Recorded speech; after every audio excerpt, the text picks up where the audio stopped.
Chères étudiantes, chers étudiants, bonjour. Très heureux de vous retrouver pour une nouvelle partie de ce cours de communication commerciale. Aujourd'hui, nous allons traiter une question d'une grande importance qui a une relation avec la méthodologie à suivre afin de dresser un plan de communication commerciale, notamment lorsque vous êtes devant une situation problème ou devant une étude de cas.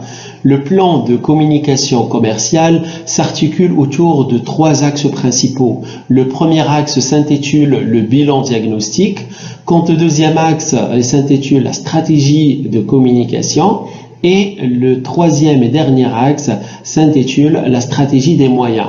Concernant le premier axe, le bilan diagnostique, il se subdivise en 3 parties. Vous êtes amené dans un premier temps à dresser ce qu'on appelle un tableau de synthèse dans lequel vous êtes amené à analyser un ensemble d'éléments qui vont vous permettre dans un second temps à diagnostiquer la situation et de pouvoir dans un troisième temps déterminer le problème à résoudre à travers votre plan de communication commerciale. Pour ce qui est de la stratégie de communication, elle se subdivise en 4 points. Vous êtes amené dans un premier temps à déterminer le positionnement que vous voulez donner à votre produit, service dans le marché. Dans un second temps, vous êtes invité à déterminer les objectifs de votre plan de communication publicitaire. Et généralement, les objectifs de cette communication sont d'ordre cognitif, affectif, conatif. Vous êtes également appelé à déterminer la cible générale et le cœur de cible de votre campagne publicitaire et également de dresser une stratégie créative. Une fois le bilan diagnostique dressé, une fois la stratégie de communication effectuée, vous êtes appelé dans un troisième axe à déterminer les moyens qui vont vous permettre d'acheminer l'information publicitaire vers le récepteur. Et qui dit moyens, dit les canaux médiatiques qui seront utilisés afin de toucher la cible principale. Qui dit moyens, dit également argent, budget déterminé pour votre campagne publicitaire et également le calendrier, c'est-à-dire le bon timing, quand est-ce que vous allez publier vos messages publicitaires et vos messages commerciaux. À l'instant, j'essaierai de projeter des lueurs sur la première partie du plan de la communication commerciale intitulé le bilan diagnostique et dans lequel on sera appelé à dresser un tableau diagnostique, à déterminer le diagnostic et également à dresser et à retrouver le problème à résoudre à travers le plan de la communication commerciale. J'aimerais bien attirer votre attention sur une chose très importante. Avant toute communication commerciale, un tableau de synthèse s'impose. Quel que soit le type de communication envisagée, une analyse très approfondie de la situation du départ est indispensable. Ainsi, vous êtes amené à analyser les aspects positifs et négatifs du marché, analyser également les aspects positifs du produit-service que vous voulez commercialiser. Est-ce que c'est un produit très demandé? Est-ce que c'est un produit anodin? Est-ce que c'est un produit détesté par le consommateur? Il faut également se pencher auprès de la concurrence et voir ce qu'elle propose comme offre. Est-ce que moi, en tant qu'entrepreneur, je pourrais proposer des offres beaucoup plus intéressantes par rapport à celles de la concurrence? Et dans un dernier temps, se pencher sur les communications antérieures. C'est-à-dire, est-ce que les canaux médiatiques utilisés auparavant ont réussi à toucher la cible principale ou non? Faut-il aujourd'hui, avec le nouveau plan de communication commerciale que j'envisage de réaliser, suis-je obligé de changer ces canaux médiatiques et d'opter pour d'autres canaux beaucoup plus efficients et beaucoup plus efficaces? Concernant le marché, il faut se poser des questions très pertinentes. Par exemple, le marché est-il en épanouissement ou en stagnation? Offre-t-il de nouvelles perspectives d'investissement? Quelles sont les opportunités à saisir et les dangers à esquiver? Pareillement pour le produit-service. Comment mon produit-service se présente-t-il face à la clientèle? Est-il très demandé? Est-il présent dans l'esprit du consommateur? Quelle est l'image véhiculée vis-à-vis du produit? Le produit allait-il entre le rapport qualité-prix? La consommation a-t-elle augmenté de façon significative ou pas? Un autre point très essentiel relatif à la concurrence, leur étude est très fondamentale car l'on doit savoir quels arguments ils présentent, quels arguments ils utilisent pour convaincre le client. Il faut tester leurs forces et leurs faiblesses. Et en comprenant la stratégie de la concurrence, je pourrais proposer des offres imbattables qui vont faire en sorte que je vais accueillir plus de clients prospects. Pour ce qui est de la communication antérieure, les messages, le positionnement développé jusqu'alors, le budget si on le connaît, et les moyens médiatiques utilisés pour sa commercialisation. Une fois que j'aurai une idée sur l'ensemble de ces éléments, je saurai si les canaux médiatiques qui ont été utilisés auparavant ont été efficients ou non, et si je dois les changer lors de cette nouvelle campagne publicitaire.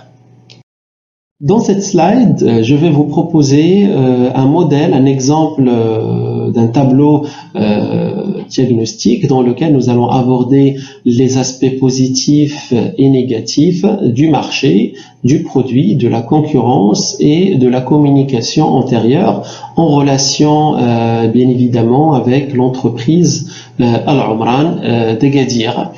Concernant les aspects positifs du marché, le marché de l'immobilier était en épanouissement depuis 2006. Ceci reste une vérité palpable. Les prix ont flambé à Agadir depuis l'année 2006. Le logement reste également un rêve chez le citoyen marocain et chez les Gadiris. Un engouement pour les appartements économiques, c'est-à-dire qu'à cette époque, la plupart des Gadiris cherchaient à acquérir des appartements économiques de chez Al-Umran. Concernant les aspects négatifs du marché, nous notons une stagnation notable depuis l'année 2014. C'est-à-dire que les gens préféraient à cette époque acheter des parcelles et construire leur propre maison. Concernant les aspects positifs, les aspects positifs du produit, une clientèle qui est très motivée par le rapport qualité-prix, un engouement pour des appartements économiques. Pourquoi? Parce que ce sont des appartements corrects, à petit prix et avec une qualité acceptable. Mais il y a également des points négatifs qui empêchent la plupart des Gadiris à acquérir un tel bien immobilier. Notamment une image négative sur les produits Al-Umran, appartements low cost, trop petits et de très mauvaise qualité. Une telle image négative empêcherait les gens d'acquérir ce genre de logement. Ainsi, le plan de communication commerciale a pour objectif de remédier à ce problème d'image négative. C'est comment tout simplement changer cette idée que les appartements Al-Umran sont des appartements économiques de très mauvaise qualité.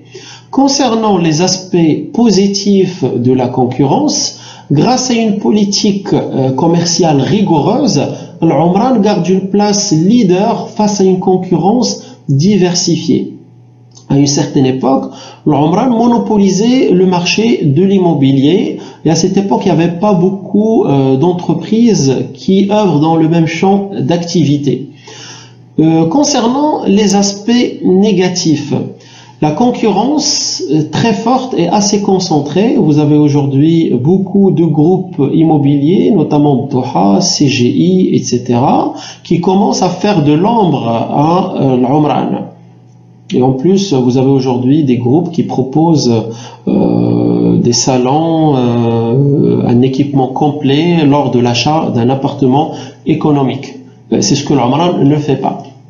Une concurrence de la part des particuliers, et voilà le point que je viens d'évoquer. La concurrence propose des appartements économiques avec cuisine équipée et salon équipé. Concernant les aspects positifs de la communication antérieure, une communication TV assez nouvelle sur ce marché, c'est ce que l'Umran ne fait pas. Personnellement, je n'ai jamais vu de publicité TV faite par Sharikat l'Umran. La communication dans l'Umran a joué avec succès sur le registre de l'affectivité, famille heureuse suite à l'acquisition d'un appartement. Les aspects négatifs de la communication antérieure, c'est notoriété, shuhra, notoriété faible par rapport aux concurrents directs de Doha. Vous avez pu le constater, Doha aujourd'hui, elle fait appel à des figures de la chanson marocaine, à des figures du cinéma marocain pour faire la publicité, ce qui permet aux consommateurs, aux clients prospects à retenir le nom de l'entreprise par rapport à l'Umran. Donc cette notoriété faible par rapport aux concurrents directs Doha nécessite d'utiliser d'autres supports médiatiques. Une fois que vous aurez dressé votre tableau de synthèse, vous passez au deuxième point qui est le diagnostic. Ce dernier doit obligatoirement être rédigé. Il est précis et concis. On présente ce dernier en 2 ou 3 phrases, tout simplement, pas plus. On synthétise ce qui est dit précédemment et on contrebalance. Exemple, à partir du tableau de synthèse que nous avons effectué, les appartements économiques d'Al-Umran 250 000 dirhams sont bien implantés sur le marché de l'immobilier marocain, rapport qualité-prix excellent. C'est-à-dire ici, je fais une synthèse des points positifs du produit Al-Umran et par la suite, je contrebalance. Or, les non-consommateurs ont une image très médiocre de ce type de logement dont ils sous-estiment la qualité. Vous avez dressé votre tableau de synthèse, vous avez déterminé le diagnostic. Il est temps maintenant de trouver le problème à résoudre par la communication. La problématique n'est pas utilisée dans toutes les agences. En revanche, pour les études de cas, pour les travaux académiques, il faut la faire figurer.